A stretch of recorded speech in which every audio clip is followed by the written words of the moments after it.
Dia! Hoje é domingo, dia 25 de fevereiro. Estamos aqui em São Bernardo do Campo, São Paulo. São Bernardo não, São Caetano. Eu vou para São Bernardo depois do almoço. E vamos testar o som, faltando alguns segundinhos aí para as 10 horas. Quem for entrando, me avisa se o som tá bom, por favor. É pra tá, né?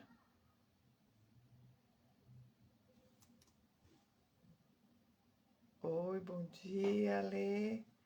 Tá me ouvindo bem? O som tá bom? Me ajuda a testar e identificar se o som tá bom. Vamos lá.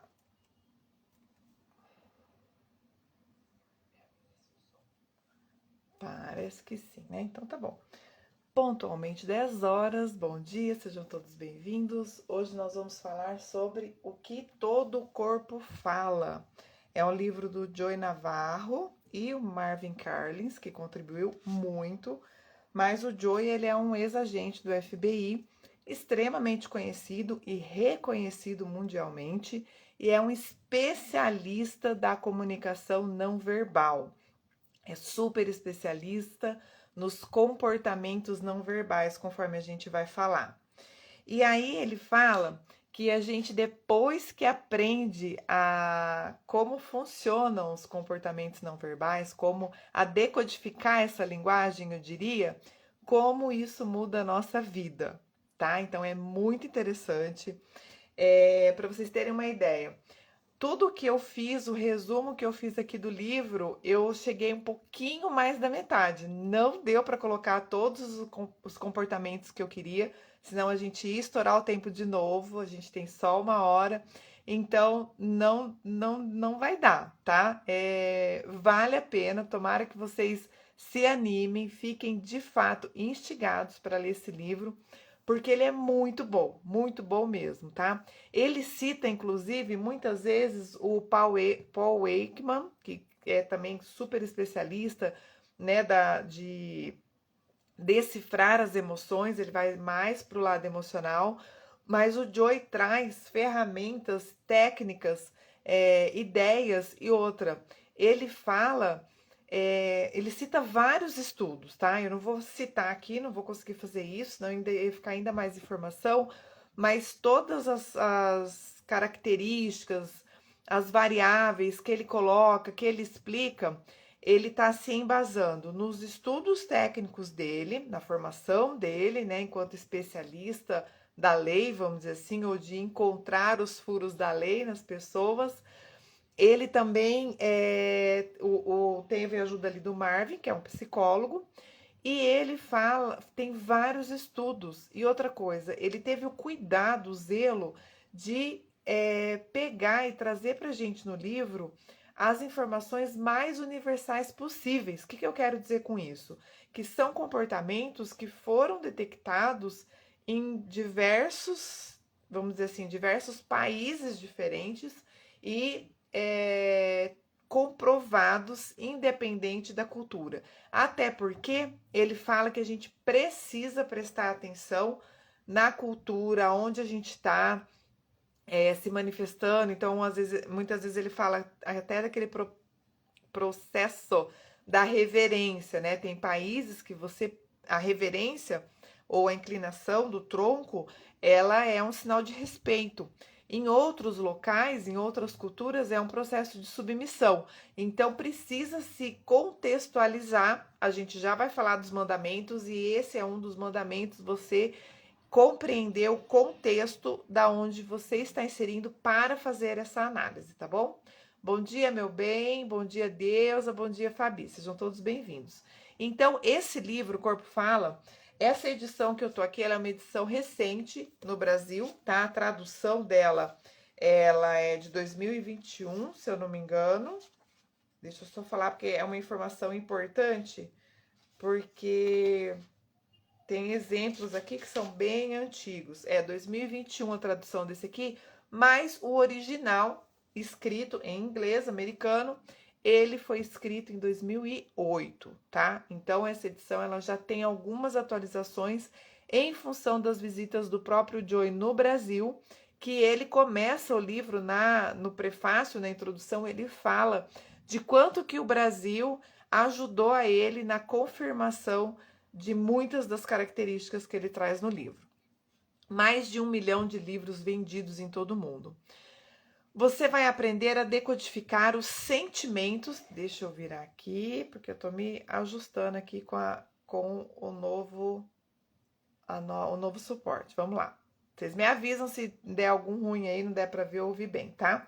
Você vai aprender a decodificar os sentimentos por trás de expressões faciais, identificar sinais contraditórios entre palavras e gestos e perceber facilmente quando alguém está tentando esconder alguma coisa. Então, essa é a ideia.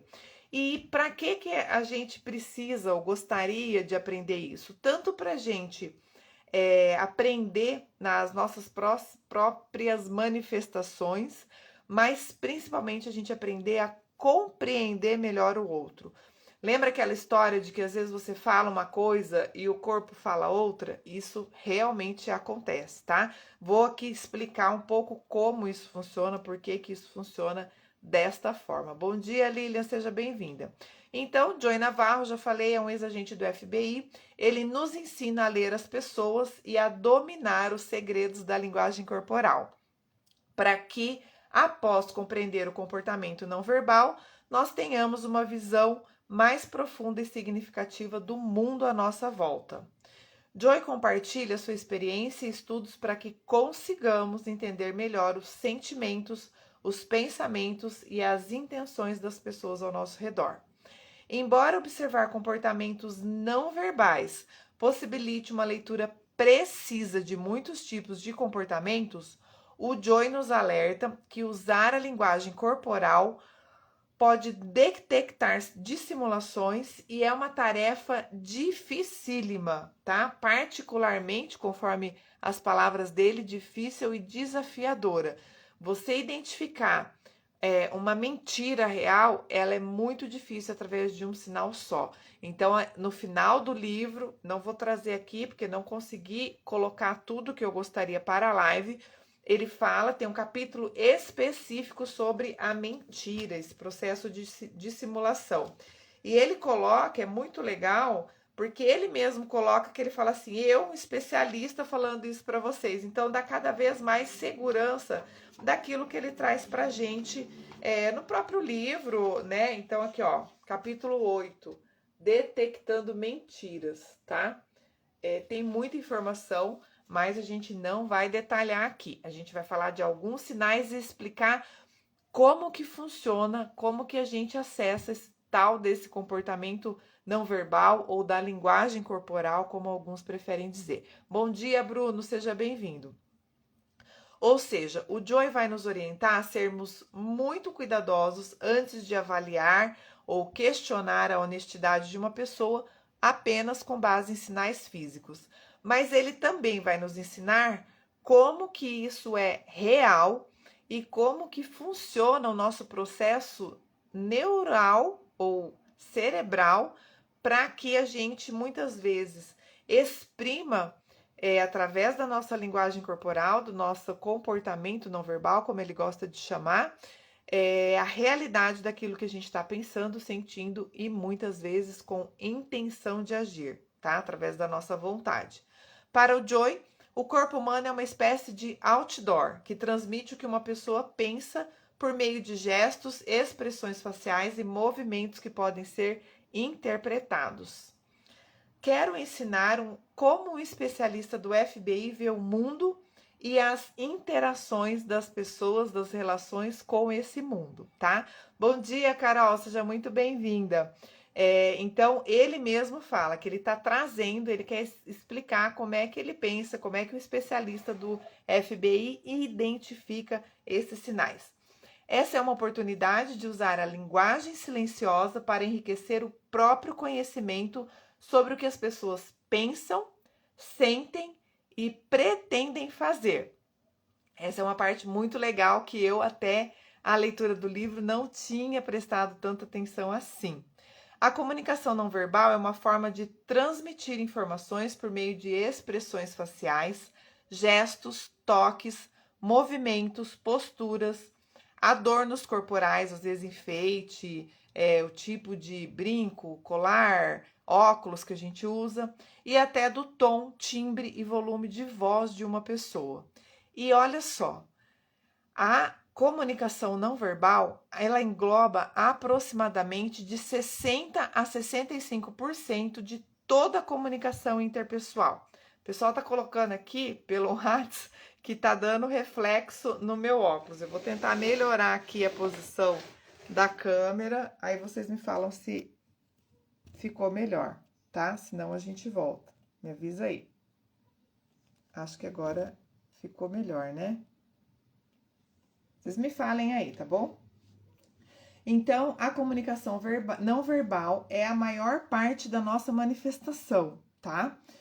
A comunicação não verbal também pode revelar os pensamentos, sentimentos e as intenções reais de uma pessoa, mesmo que ela fale o contrário, tá? Então, mesmo que a nossa fala seja diferente, o nosso corpo muitas vezes nos entrega.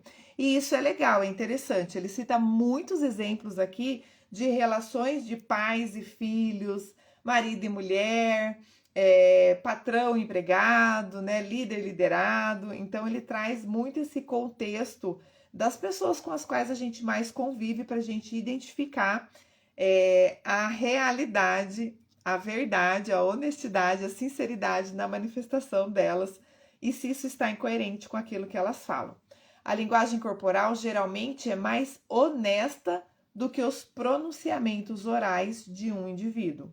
Esse poderoso conhecimento vai aprimorar as nossas interações e enriquecer a nossa vida, pois funciona em qualquer interação entre seres humanos e, de novo, em qualquer lugar aonde você esteja se manifestando. Ele traz, inclusive, que em alguns países muitas pessoas utilizam da comunicação não verbal ou do comportamento não verbal para se fazerem entender ou se fazerem serem entendidas quando elas estão se relacionando com pessoas num país onde elas não dominam a língua, né, a língua local. Então, às vezes a linguagem de sinais, a própria expressão entrega e explicita a nossa vontade, a nossa intenção, o nosso desejo, aquilo que a gente está pensando e, inclusive, aquilo que a gente está sentindo. Sempre que o comportamento não verbal de outra pessoa ajudar você a entender os sentimentos, intenções ou ações dela, ou esclarecer as suas palavras faladas, você então decodificou e usou de maneira bem-sucedida essa linguagem silenciosa. Este é então mais um dos motivos de que nada supera os encontros presenciais, porque os comportamentos não verbais são poderosos e significativos e só podem acontecer através do contato e da observação atenta, tá? Então, nada substitui e nada substituirá o nosso contato físico, né? Os nossos encontros, as nossas relações através do encontro presencial. Ah, Rê, mas a pandemia nos ajudou, o online otimizou, agilizou muita coisa? Sim, vamos tirar proveito de tudo que a gente puder, mas não vamos substituir o nosso contato físico, o nosso olho no olho, o nosso toque e tudo mais que a gente vai trazer aqui, um pouco do que o Joy nos traz no livro. E aí, para começar e colocar todo mundo na mesma página, eu vou falar sobre os 10 mandamentos para detectar e decodificar as comunicações não verbais com sucesso, tá? Então, são 10 mandamentos. Primeiro, seja um observador competente do seu ambiente. Torne a observação um modo de vida, é quase como uma segunda natureza. Primeiro você respira e depois você observa. Então, observar mais vai fazer com que você fique mais atento quando algo diferente acontece ou quando alguém manifesta um desses sinais da comunicação não verbal que pode estar explicitando algo diferente daquilo que ela está dizendo, às vezes daquilo que ela está querendo, daquilo que ela está conseguindo falar ou manifestar de outra forma. Segundo mandamento, observar o contexto é fundamental para entender o comportamento não verbal. Então, você tem que estar ter clareza do contexto onde a situação está sendo inserida. Então, aquele exemplo que eu dei no começo, a inclinação do tronco para frente em um determinado contexto pode sugerir a submissão. Em alguns países, em outros contextos, em outras culturas, é uma forma de respeito, em outros de reverência, de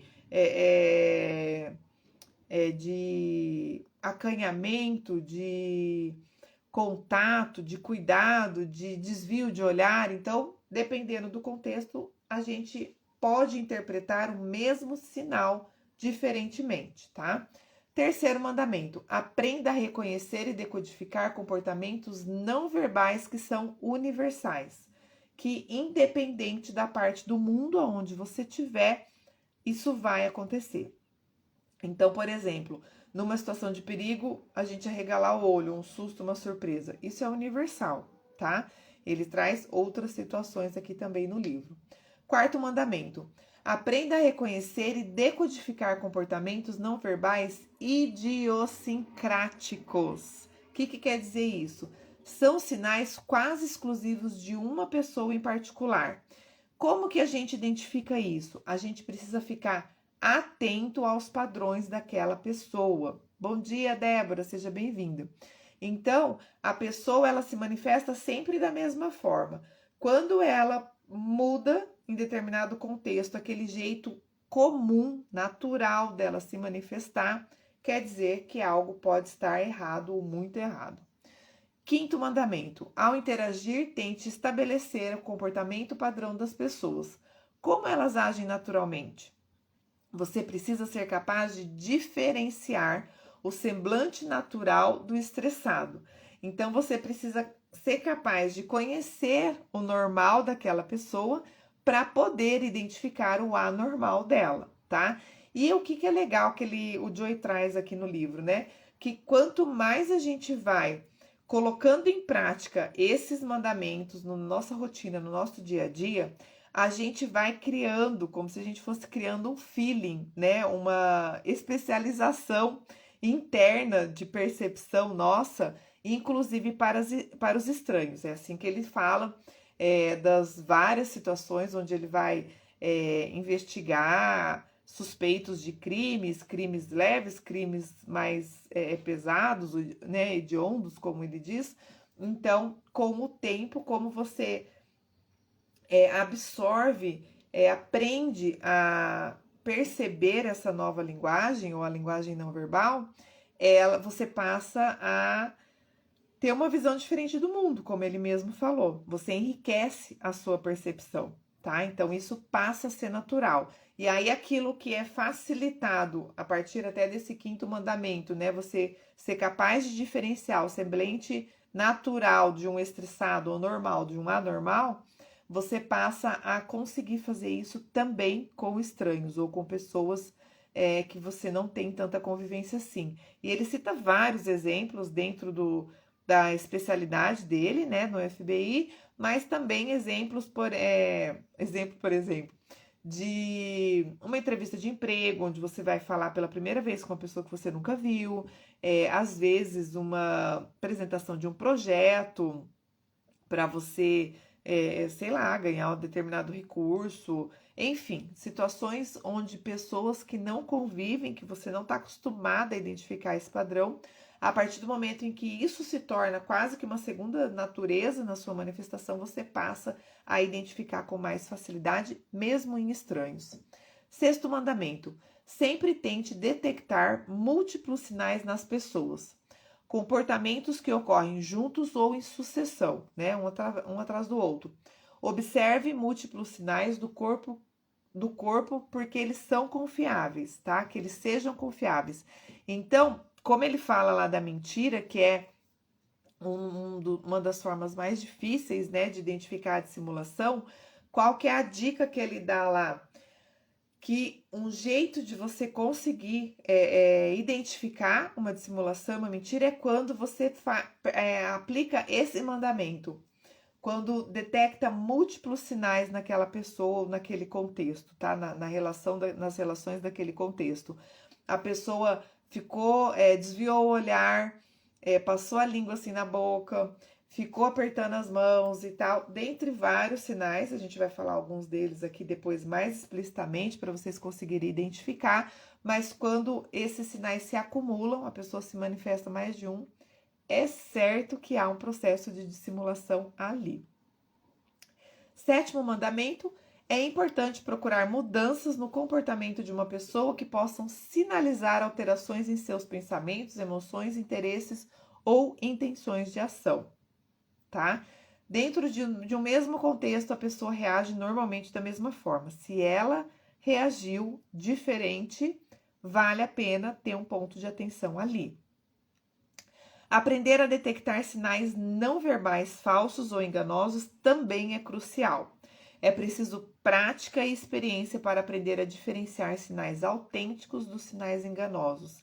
Às vezes, a pessoa que quer dissimular, quer mentir, ela sabe que você pode estar prestando atenção nos sinais, ou melhor dizendo, ela sabe alguns sinais que podem entregar ela mesma, né? Os bandidos são profissionais nesse quesito. Então, eles tentam disfarçar esses sinais para não explicitar a realidade da intenção deles. Então, você precisa identificar, detectar esses sinais, e isso acontece com a prática, tá? Nono e penúltimo mandamento, saber distinguir entre bem-estar e mal-estar. Isso irá ajudá-la a focar os comportamentos mais importantes para decodificar as comunicações não verbais. Então, ele fala muito dessa condição do bem-estar, do mal-estar e a manifestação de conforto e desconforto, entregando a realidade, a nossa realidade, a realidade de quem manifesta e explicitando essa realidade para quem está observando, né? Então, entre os interlocutores, entre as pessoas envolvidas naquele contexto. Décimo, último e não menos importante, ao observar os outros, seja sutil. Não é aconselhável ser invasivo. Então, principalmente quem está começando, ele fala para a gente não ficar assim, não dar muito na cara, entendeu? Começar a prestar mais atenção, observar mais, ficar atento aos sinais, às mãos, aos pés, ao tronco, ao rosto, enfim. Então, a gente colocar ali essa sutileza, né, para a gente não ser intrusivo, muitas vezes não invadir o espaço, o ambiente, a intimidade da pessoa, a não ser que o contexto realmente exija isso, tá bom? E aí o Joy cita assim: o melhor indicador de um comportamento futuro é o comportamento passado. Então, vocês perceberam que ali entre os 10 mandamentos, a maioria deles fala desse processo de padrão, de identificação, de conseguir perceber, de conseguir né, entender o que é uma manifestação normal de uma estressada. Então, por exemplo, ele fala, um dos comportamentos universais, não verbais, é a questão de cerrar a boca. Então, se a pessoa tá com os lábios ali duros, cerrados, no mundo todo, isso é um indicativo de que algo não está bem, tá? Aí podem ter várias interpretações, mas o fato é, algo está errado, né? A pessoa, ela tá ali represando, prendendo alguma coisa. O corpo humano é capaz de emitir milhares de sinais ou mensagens não verbais. Neste livro, você terá acesso aos mais importantes, considerando a base fisiológica do comportamento não verbal, ou seja, o papel que o cérebro desempenha nesse processo.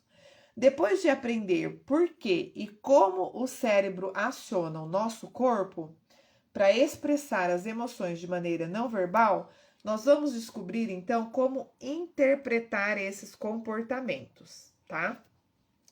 Nós temos 3 cérebros: o cérebro reptiliano, o cérebro límbico e o neurocórtex. O neurocórtex, ele é um dos mais, o último que foi descoberto, vamos dizer assim. Então, temos 3 cérebros dentro do crânio humano, cada um executando funções específicas e que juntas atuam como centro de comando ou controle que regula tudo que o nosso corpo faz. Então, toda a nossa manifestação, verbal ou não verbal, ela vem desse centro de comando, né? Do nosso crânio humano, onde a gente tem esses 3 cérebros, ou um cérebro com essas 3 divisões. Neste livro, vamos focar o sistema límbico do cérebro, porque ele desempenha o papel mais importante na expressão dos nossos comportamentos não verbais. E usaremos o neocórtex para analisar criticamente as reações límbicas.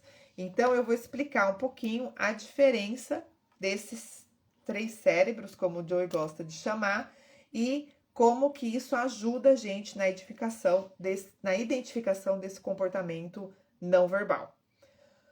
O cérebro controla todos os comportamentos, sejam eles conscientes ou inconscientes. O cérebro límbico é onde está a ação. É a parte que reage ao mundo de maneira reflexa e instantânea, em tempo real e sem pensar, emitindo uma resposta verdadeira às informações vindas do ambiente. Ele é responsável por nossa sobrevivência. Ele não descansa, está sempre ligado, sempre em alerta. É o nosso centro emocional e é a partir daí que os sinais são emitidos para várias outras partes do cérebro, que por sua vez orquestram os comportamentos relacionados às emoções. Como as nossas reações não são premeditadas, ao contrário das nossas palavras, elas são sempre genuínas. Então, esse cérebro límbico que expressa, né, as nossas reações, eles são muitas vezes autênticos, eles são genuínos, porque eles não são premeditados, eles são instintivos, eles são reativos, tá? Assim, o cérebro límbico é considerado cérebro honesto quando pensamos em comportamentos não verbais. É incontestável que comportamentos límbicos são honestos e confiáveis. São verdadeiras manifestações de nossos pensamentos, sentimentos e intenções. Já o neocórtex é conhecido como cérebro humano pensante ou intelectual, porque ele é responsável pela cognição e pela memória. Com a sua capacidade de calcular, analisar, interagir, interpretar e intuir em um nível único para a espécie humana, ele é fundamental e criativo. É a parte do cérebro que é menos honesta, ou seja, é o nosso cérebro mentiroso. O neocórtex é o nosso cérebro mentiroso. Interpretar e intuir em um nível único para a espécie humana é fundamental e criativo para o neocórtex, diferente do límbico, que é instintivo. Então, o neocórtex é a parte do cérebro menos honesta, né? Nosso cérebro mentiroso. Como produz pensamentos complexos, é menos confiável e frequentemente pode enganar. O neocórtex permite que se façam afirmações duvidosas de forma muito convincente. Ele não é uma boa fonte de informações confiáveis ou precisas. O cérebro límbico garantiu a sobrevivência da nossa espécie, regulando o nosso comportamento ao encarar perigos. E aí, eu vou falar rapidinho aqui, que o Joey coloca no livro, essa condição do neocórtex e de que, né, essa relação do nosso cérebro mentiroso, inclusive porque nós somos ensinados a dissimular desde pequenos, desde crianças, né? E aí ele traz alguns exemplos aqui. Então, por exemplo, quando a criança não gosta da comida, né? Ela não pode fazer careta, fazer aquela cara de nojo, ela só tem que, não, obrigado. Quando a criança vai cumprimentar um parente que ela não gosta, que ela não conhece, aí os pais falam, dá um sorriso, né? Dá um oi, cumprimenta a pessoa e tal. Muitas vezes quando você, sei lá, a criança tá triste, tá mal-humorada, tá brava, aí os adultos pegam e falam, faz essa cara, tira essa cara de ruim, não sei o quê, dá um sorriso para. Então, enfim, ele traz aqui alguns exemplos de que desde criança, desde pequenos, nós somos estimulados a mentir, a enganar. E esse é um dos motivos porque o rosto, o comportamento não verbal da face é o mais difícil de ser identificado no processo de dissimulação. Porque às vezes a gente fala assim, oi, tudo bem? Você faz assim, tudo.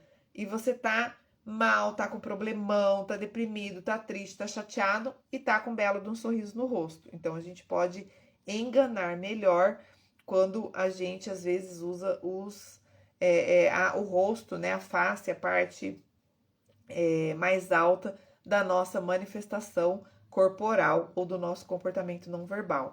E aí o Joy nos ensina a prestarmos atenção principalmente no nosso tronco, mãos, braços e pernas e pés. Daqui a pouco eu vou falar. Os pés são os mais fiéis, acreditem se quiser. Para garantir a nossa sobrevivência, então, a resposta muito refinada do cérebro límbico a adversidades ou ameaças assumiu 3 formas: congelar, fugir ou lutar. Ela dá 3 comandos instantâneos. Ou a gente congela, ou a gente foge, ou a gente enfrenta e luta. Vamos entendê-las melhor. Vou falar das 3, tá? O cérebro límbico desenvolveu estratégias para compensar a vantagem da força que nossos predadores tinham sobre nós. Uma delas é a resposta de congelamento. Movimento atrai atenção. A coisa mais eficaz que o cérebro límbico faz para garantir a nossa sobrevivência é ativar o comportamento para permanecermos, então, imóveis, né? Ficar imóveis geralmente torna as pessoas quase invisíveis para os outros. É a nossa primeira linha de defesa contra uma ameaça ou um perigo detectado. No dia a dia, a resposta de congelamento é empregada de maneira sutil e é possível observá-la quando as pessoas são flagradas blefando ou roubando, ou às vezes quando estão mentindo, quando se sentem ameaçadas ou expostas, a gente reage com essa resposta de congelamento, a gente paralisa. Congelamos quando confrontados por ameaças físicas, visuais e auditivas. Por exemplo, muitas pessoas permanecem imóveis quando são punidas. Bom dia, Marcos, seja bem-vindo. O efeito tartaruga, aquele que os ombros se levantam e a cabeça vai baixando assim, costuma ser visto quando as pessoas são humilhadas ou subitamente perdem a autoconfiança. Algo acontece ali que assusta e ela perde o chão, né? A gente perde o chão. Um dos efeitos da resposta de congelamento é evitar que a pessoa seja vista por predadores perigosos ou em situações de perigo. Outro é dar ao indivíduo ameaçado a oportunidade de avaliar a situação e determinar a melhor medida a ser tomada. Então, quando a gente congela, são normalmente 2 efeitos que acontecem, né? Ou evitar que a gente seja visto, né? Muitas vezes, vocês já viram, quando a pessoa fala assim, se um animal for te atacar, você fica imóvel, né? Chegou um cachorro, você não sabe se ele é amigável ou não. Fica imóvel, quase não respira, para você não ser atacado, tá? Então, é uma dos efeitos. Outra é você ter essa oportunidade de pensar, avaliar a situação e determinar a melhor medida a ser tomada dentro daquele contexto. Já a resposta de fuga é a segunda delas, então a primeira é do congelamento, a segunda é a de fuga. Servirá para escapar da ameaça ou, no mínimo, distanciar-se do perigo. Bloquear a presença física de indivíduos ou coisas indesejáveis. E muitas vezes a gente faz esse bloqueio sem perceber, inclusive usando objetos. O indivíduo pode se afastar de alguém de quem não gosta ou para evitar conversas que o incomodem. Entre os comportamentos de bloqueio estão fechar ou esfregar os olhos, colocar as mãos na frente do rosto, né? Ou mesmo fechar, esfregar os olhos, a gente está cerrando ali o nosso campo de visão, vamos dizer. A pessoa também pode se distanciar de alguém, inclinando-se na direção contrária da pessoa indesejada, colocando objetos, uma bolsa, uma almofada, por exemplo, no colo, ou virando os pés em direção à saída mais próxima. Então, às vezes, você está virada para a pessoa e o seu pé está virado para a porta. Ou o da outra pessoa, né? Observe quando isso acontece, é porque a pessoa não quer estar mais ali. Então, diminui o que você está falando, encerra a conversa e deixa a pessoa sair, tá bom? Bom dia, mãe, seja bem-vinda. O bloqueio ocular, todos esses comportamentos indicam que alguém deseja se distanciar de uma ou mais pessoas indesejáveis ou de qualquer ameaça no ambiente. Às vezes não é uma ameaça real, mas é algo que ameace a pessoa, o indivíduo, com que ela se sinta ameaçada. As pessoas se afastam inconscientemente quando discordam uma das outras ou se sentem desconfortáveis naquele contexto. O bloqueio ocular é uma demonstração muito poderosa de consternação, descrença ou desacordo. Esses comportamentos não são dissimulados e sinalizam que a pessoa está se sentindo desconfortável, ou seja, está descontente com o que está acontecendo naquele momento. Por último, a resposta de luta é executada por meio de agressão. Ela acontece quando permanecer imóvel, ou seja, a resposta de congelamento, ou se distanciar, a resposta de fuga, não são eficazes ou não são suficientes. Agir de acordo com nossa raiva pode não ser praticável ou mesmo legal, não é o mais indicado. Apesar de que, numa situação de perigo, instintivamente é como a gente reage. Uma forma de agressão moderna é a argumentação.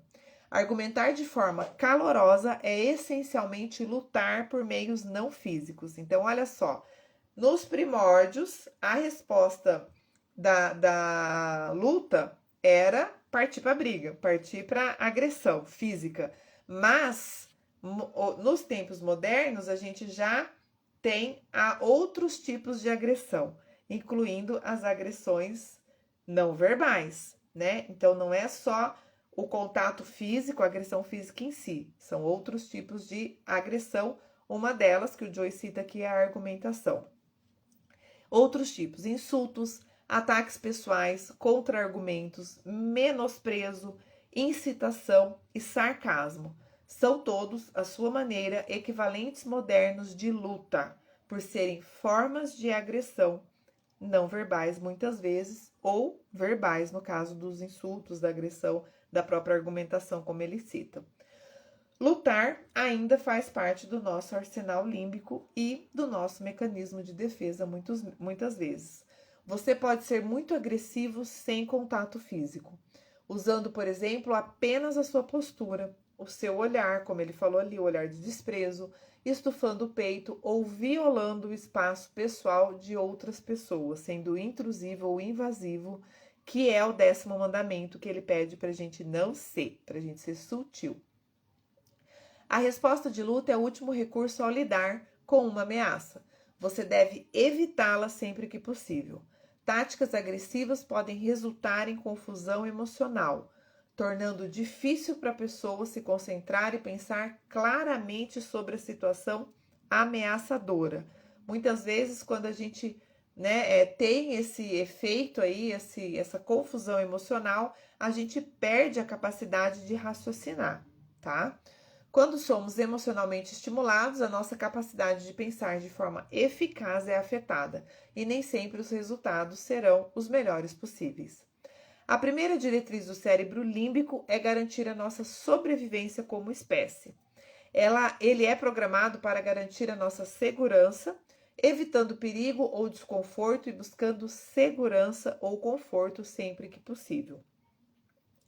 Ao experimentar uma sensação de conforto, bem-estar, o cérebro límbico vaza essa informação na forma de linguagem corporal coerente com os nossos sentimentos positivos ou negativos.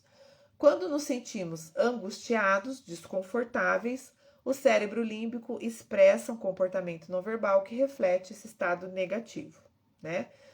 Os corpos dizem tudo, então preste atenção na manifestação corporal, no comportamento não verbal, que você vai ter, às vezes, muito mais informações do que as palavras possam estar dizendo. Gente, já tá o nosso tempo lá voando, temos mais da metade do tempo, vou correr aqui. Desenvolvemos, então, comportamentos pacificadores, que servem para nos acalmar depois que passamos por algo desagradável ou extremamente ruim. Às vezes, esses comportamentos pacificadores nos ajudam a revelar uma mentira ou uma informação oculta. Então, quando a gente se sente em perigo, ameaçado, às vezes, ao invés de reagir com um comportamento não verbal que exprima essa ameaça, a gente pode, às vezes essa reação vai ser muito rápida e a gente ter um comportamento pacificador para nos acalmar, tá? Inconscientemente, às vezes a gente faz isso. Comportamentos que sinalizam desconforto, como inclinar-se para frente, franzir a testa, cruzar ou tensionar os braços, são geralmente seguidos por comportamento pacificador. Movimento das mãos para buscar o conforto, por exemplo, né? Então, às vezes a gente tá ali preocupado e tal, franze a testa e cruza as mãos ali, quase que, né, rogando ali para que aquilo não aconteça, para que aquilo não seja realidade, a verdade, que você esteja entendendo alguma coisa errada, algo nesse sentido. Tocar ou acariciar o pescoço é um dos comportamentos pacificadores mais significativos e frequentes que existem como resposta ao estresse. Eles ajudam a identificar quais assuntos específicos incomodam ou afligem uma pessoa. Quando estamos estressados, podemos fazer uma massagem suave para aliviar o pescoço, acariciar o rosto ou mexer nos cabelos. Às vezes buscamos conforto passando a língua nos lábios ou na parte interna das bochechas, ou expirando lentamente com as bochechas infladas, né? Todos esses comportamentos pacificadores servem ao mesmo propósito: estimular terminações nervosas, liberando endorfinas relaxantes ao cérebro, de modo que possamos nos acalmar. Esses gestos não resolvem o problema, mas ajudam a manter a calma ao executá-los, ao enfrentá-los, ao participarmos desse problema. Esses comportamentos pacificadores nos trazem conforto. E aí, por que é legal? Porque quando você não identifica um comportamento não verbal de estresse, uma situação de perigo, mas identifica um comportamento pacificador, você pode interpretar que pode ter algo ali que precise ser trabalhado ou tratado. Quanto maior o estresse ou desconforto, maior a probabilidade de ocorrerem comportamentos pacificadores. Eles revelam muito sobre o nosso estado emocional.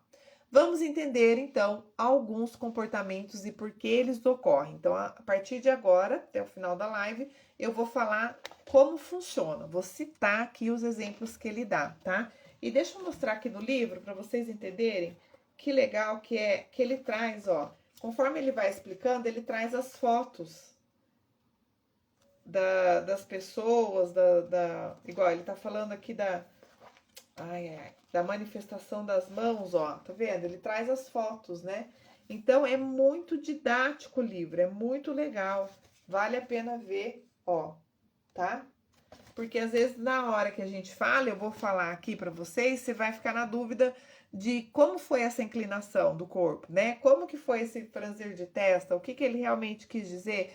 E aí no livro você consegue, através da imagem, saber exatamente qual é esse tipo de comportamento. Começamos então com os pés. Os pés são a parte mais honesta do nosso corpo, sendo ótimos indicadores dos sentimentos e intenções reais das pessoas. Quando somos apresentados a algo perigoso ou apenas desagradável, os nossos pés e pernas ainda reagem como nos tempos pré-históricos. Primeiro eles congelam, depois então eles tentam se distanciar e por fim, se não houver mais nenhuma alternativa possível disponível, se preparam para lutar e chutar. É reativo. Quantas vezes você esteve em um ambiente, em um contexto que a pessoa estava com as pernas cruzadas, chutando porque ela não conseguiu ficar parada, reagir ou se distanciar daquele contexto, tá? Bom dia, Mônica, seja bem-vinda. Os nossos pés e pernas transmitem informações sobre o que estamos percebendo, pensando e sentindo. Reflete sempre um sinal de intenção, de algo que a gente queria, gostaria ou vai fazer.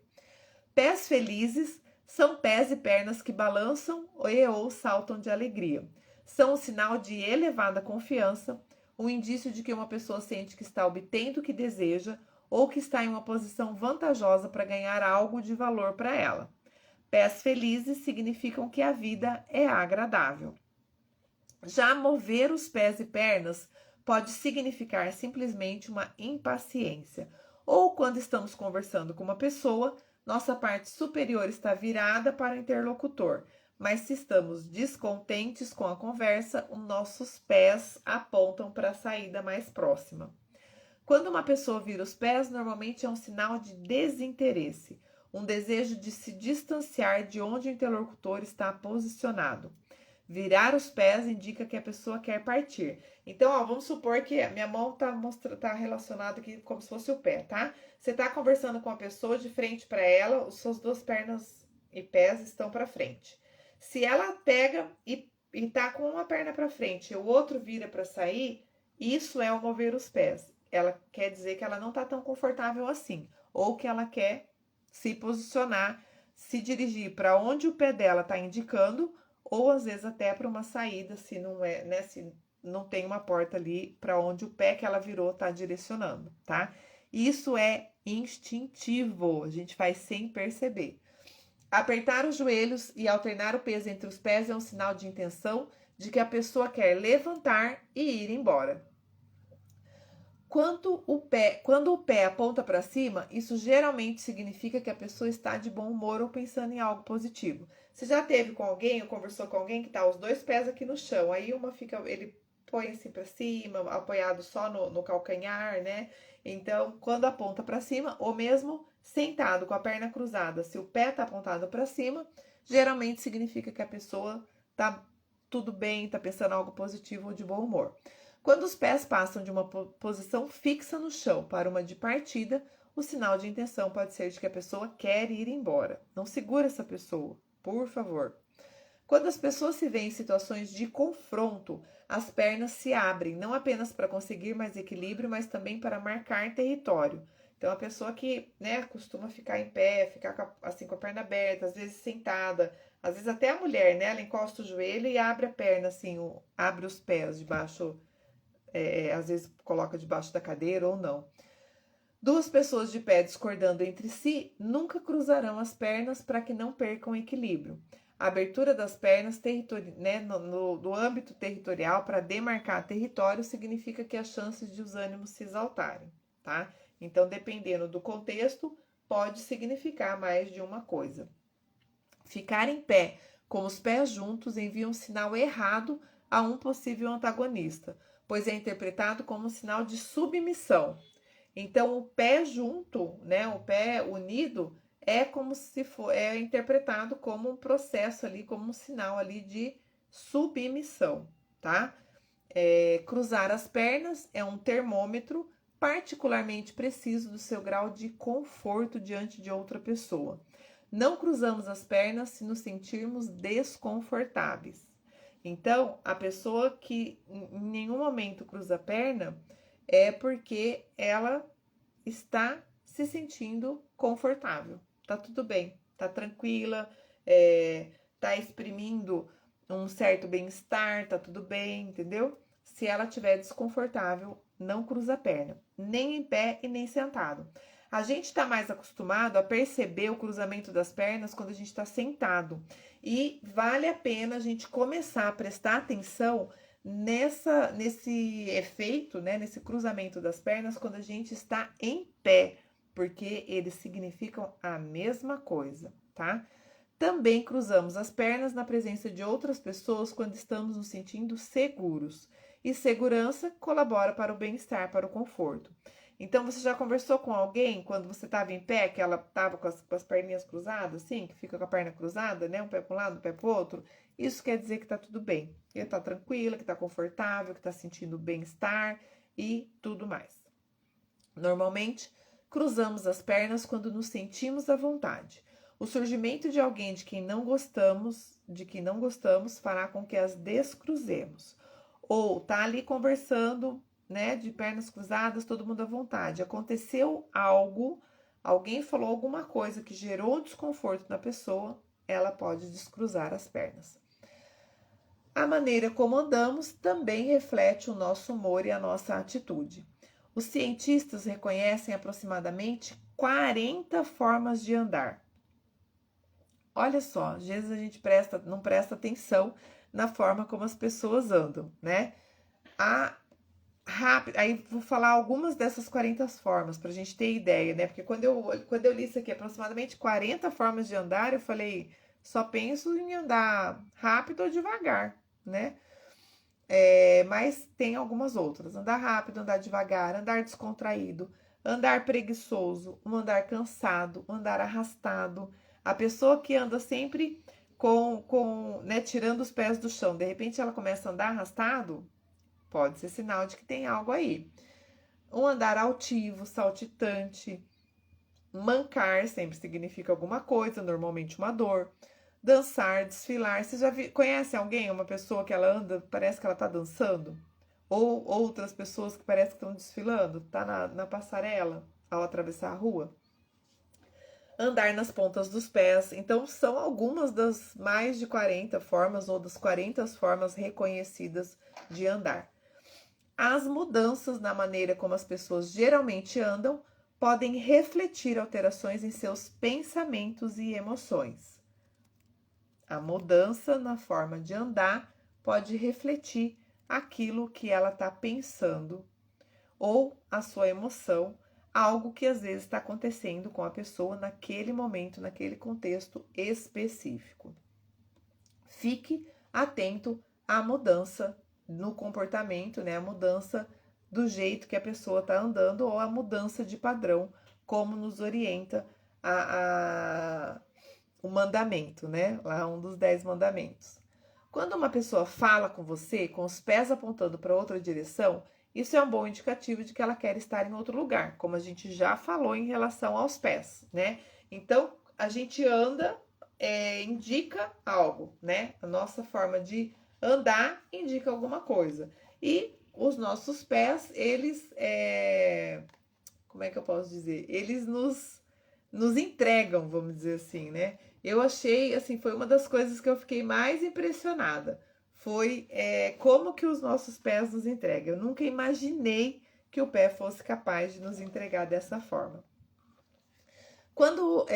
Sempre que uma pessoa sentada balança o pé, passa a dar pequenos chutes no ar, isso é um indicador muito bom de que ela viu ou ouviu algo negativo e que não está feliz com isso.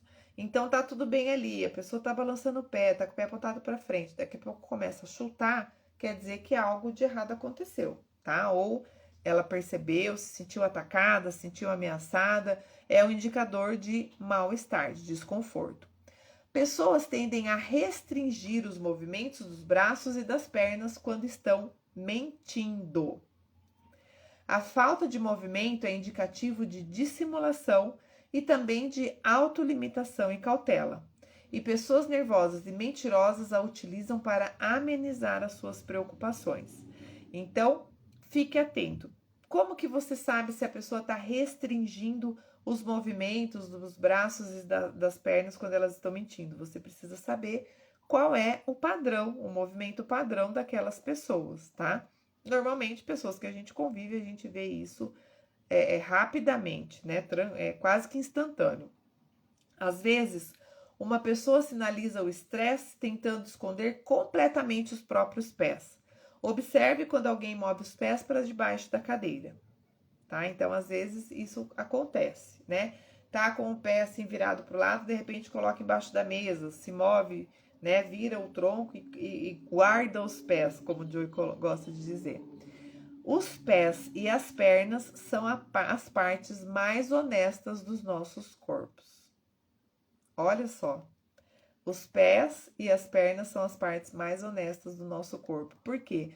Como o nosso cérebro límbico faz com que esse movimento seja instintivo, a gente praticamente age assim. Não tem tempo de pensar. A hora que a gente for pensar, o movimento já foi. E o rosto, como eu disse, a gente aprende a simular. Os pés e as pernas não dá tempo. As pessoas se inclinam uma para a outra quando se sentem à vontade e concordam entre si. É o comportamento conhecido como espelhamento. A psicologia explica isso, né? Se você está falando com a pessoa, de repente você faz assim com a mão, a pessoa na sua frente faz assim com a mão também, é um espelhamento. Quer dizer que vocês estão interagindo confortavelmente num contexto de muito bem-estar. Iremos nos afastar de coisas e pessoas de quem não gostamos. E até dos colegas de quem a gente gosta, quando eles disserem coisas com as quais não concordamos. Então, se a gente não concorda, às vezes a gente não gosta de alguma coisa, a nossa tendência é se afastar. Um súbito cruzamento dos braços durante uma conversa pode indicar mal-estar. Quando vemos indivíduos protegendo o tronco, podemos supor que eles não estão à vontade ou que perceberam algum tipo de situação ameaçadora ou perigosa. As mulheres tendem a cobrir o tronco mais do que os homens, especialmente quando estão inseguras, nervosas ou agindo com cautela, cautelosas. Quando estamos física e mentalmente bem, cuidamos da nossa aparência e do nosso asseio. Quando estamos física ou mentalmente mal, por outro lado, a posição do tronco e dos ombros, bem como nosso aspecto geral, pode sinalizar que a nossa saúde anda precária. Então, se você vê uma pessoa que está sempre arrumadinha, ceada, de repente ela começa a estar, o Joey fala assim, aquela aparência desgranhenta, né? Começa a ver que tem alguma coisa errada, pode ser que ela esteja precisando de ajuda. É um sinal que ela está emitindo que talvez você precise ali intervir, interagir, tentar, né, fazer com que a pessoa se exponha para ajudá-la a melhorar o contexto ao qual ela está passando.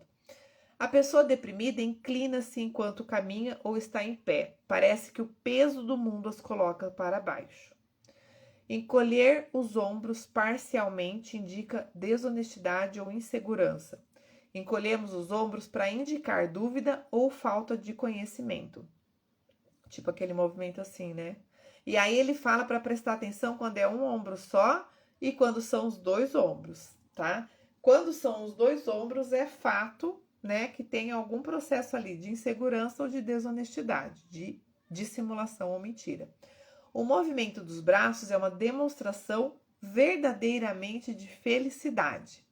O oposto também é verdadeiro. O congelamento dos braços pode funcionar como um alerta. E aí o Joey traz um exemplo de uma criança que está lá brincando, saltitante, feliz, balançando os braços, e às vezes chega um adulto e na hora ela se retrai com os braços.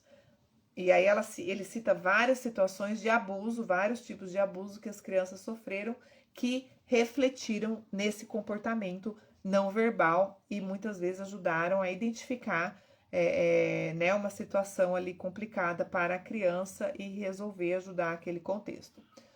O toque é muito importante para o bem-estar dos seres humanos. Saúde, humor, desenvolvimento mental e até longevidade são influenciados pela quantidade de contato físico que mantemos com os outros e pela frequência com que recebemos toques positivos. Quando estamos confiantes... Opa, subiu aqui, peraí. Quando estamos confiantes, espalhamos o corpo. Quando não é o caso, nós os retraímos. Abraços, por exemplo, transmitem carinho e afeto com muito mais eficácia do que meras palavras, né? Então, vou falar um pouquinho aqui também, citar alguns exemplos do rosto. Já estamos aqui para os 2 últimos minutos, né? Então, ele traz aqui, quando os lábios estão cheios, geralmente a pessoa está satisfeita. Então, quando ela tá assim, normal, né? Tá com o lábio tranquilo, é porque ela tá satisfeita. Quando uma pessoa está sob estresse, seus lábios começam a se comprimir, então desaparecer. Vou tentar fazer aqui, tá? Para vocês identificarem. O cheio é assim. O estressado.